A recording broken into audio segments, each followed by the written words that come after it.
Leaf Ward, a rising rapper from Philadelphia, is now facing serious legal trouble that can land him behind bars for decades. His story is a complex mix of musical talent, street life struggles, and ultimately, a potential downfall. Leaf Ward, also known as Leaf or Leafy, grew up in West Philadelphia, around 52nd and Larchwood or Osage Ave, in an area known as Fiveland. His childhood was marked by hardship, as his father was incarcerated for 15 years when Leaf was a child, 15 years in the feds. He excelled in school and aspired to escape the streets through legitimate means.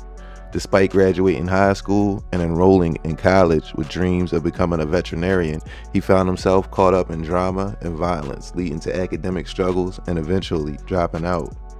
Leaf had been involved with music in one way or the other since middle school and high school, freestyling for friends who heard his talent and encouraged him to pursue rapping. While in college, he released his first track, which gained significant attention, encouraging him to focus on music exclusively.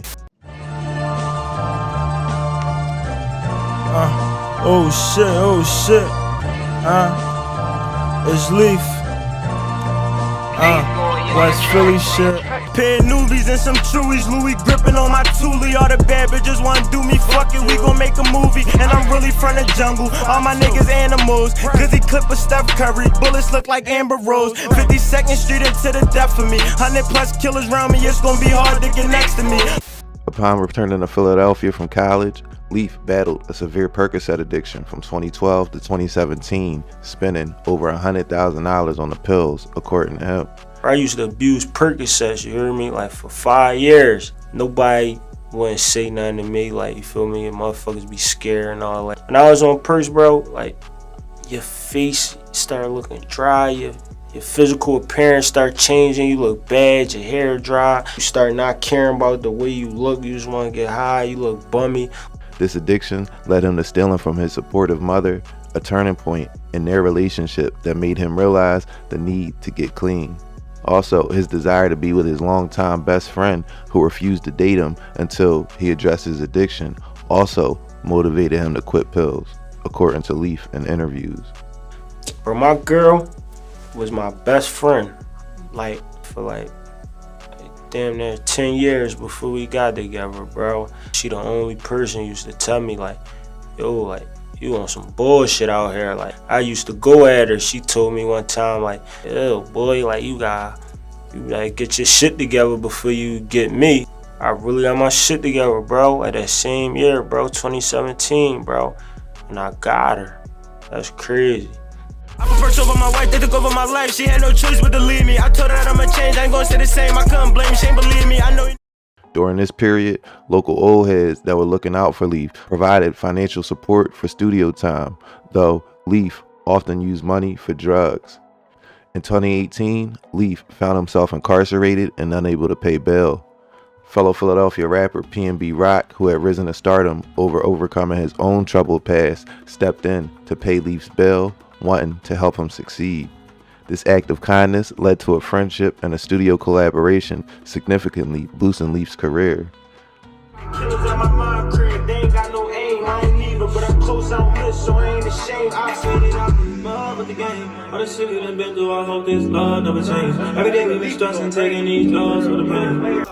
Leaf's music, particularly his They Forgot series, gained him notoriety in Philadelphia.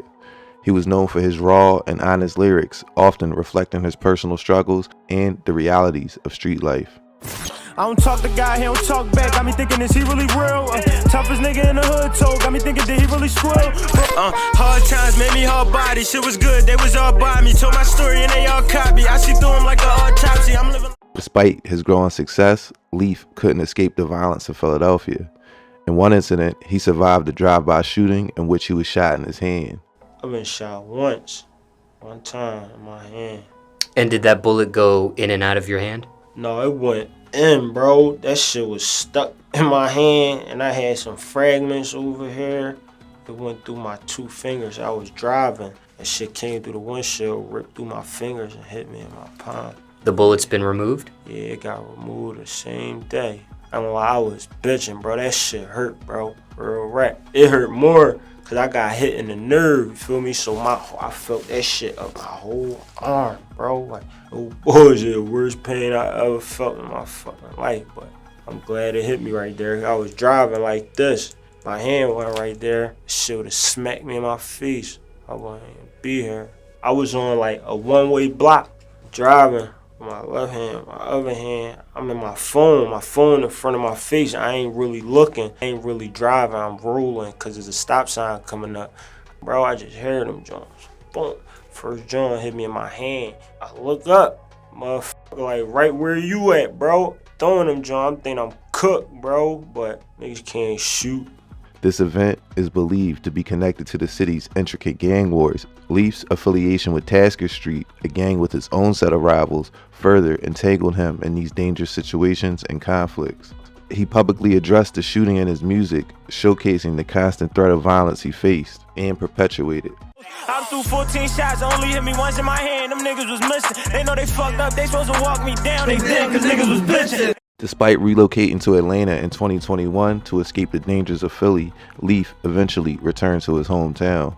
Shortly before his arrest, he experienced the tragic loss of his manager, Rondo, who was shot and killed in Puerto Rico. In fact, I'm making a full video on that situation in the coming future. Let me know if that's something you want to see down in the comments. Rondo played a pivotal role in Leaf's career, even going as far as paying $30,000 for a feature with rapper G Herbo.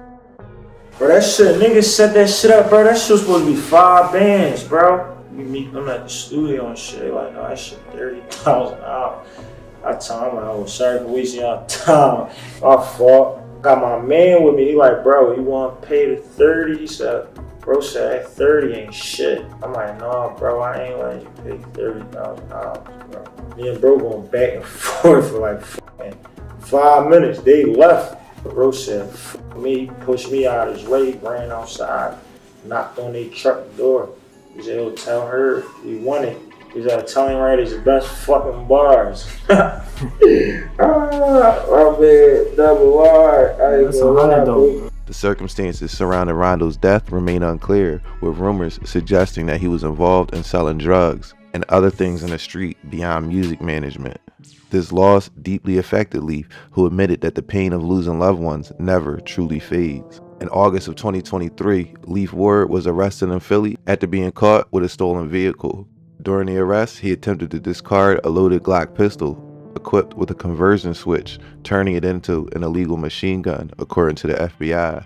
Khalif Ward, or Leaf, agreed to plead guilty in the Eastern District of Pennsylvania to counts 1 and 2 of the indictment, charging him with possession of a machine gun in violation of 18 U.S.C. Statute 922-0 and possession of a firearm by a convicted felon in violation of 18 U.S.C. Section 922G, all stemming from him possessing a loaded machine gun in Upper Marion Township on August 16, 2023. So, in order for the government to prosecute you with these crimes, for the first count, possession of a machine gun, they have to establish that the defendant possessed a machine gun and that the defendant did so knowingly. The government must prove that the defendant knew the firearms had characteristics of a machine gun, in this case, a switch.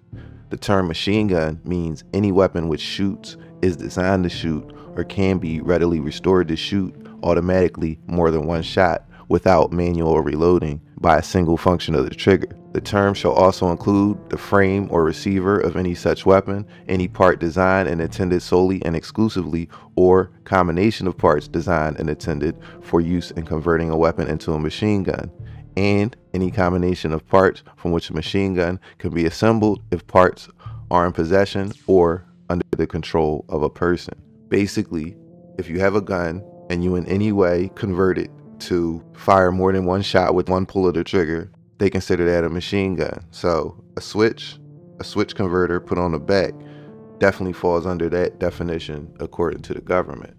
Leaf was also charged with being a felon in possession of a firearm. To prove that, the government must prove that the defendant had been convicted of a felony, that is, a crime punishable by imprisonment for a term exceeding 1 year. Your crime had to be punishable by more than a year in jail for this rule to apply to you.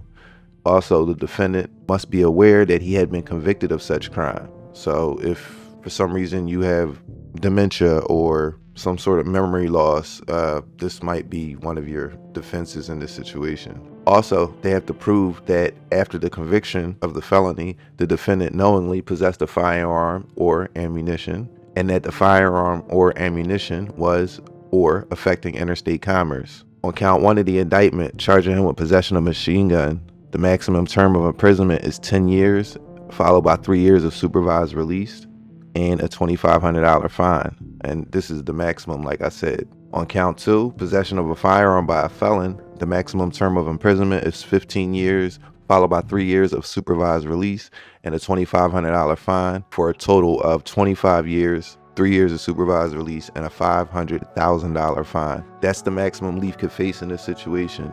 Now, in all likelihood, Leaf isn't going to do 25 years, obviously, but this shows the severeness of carrying around an illegal gun with a switch. People carry illegal guns for all sorts of reasons. Most of the time, it's for protection. Leaf and people like him with felony convictions are caught between a rock and a hard place in Philly. If you follow the law and don't carry a weapon on you as a convicted felon, then you can become a victim.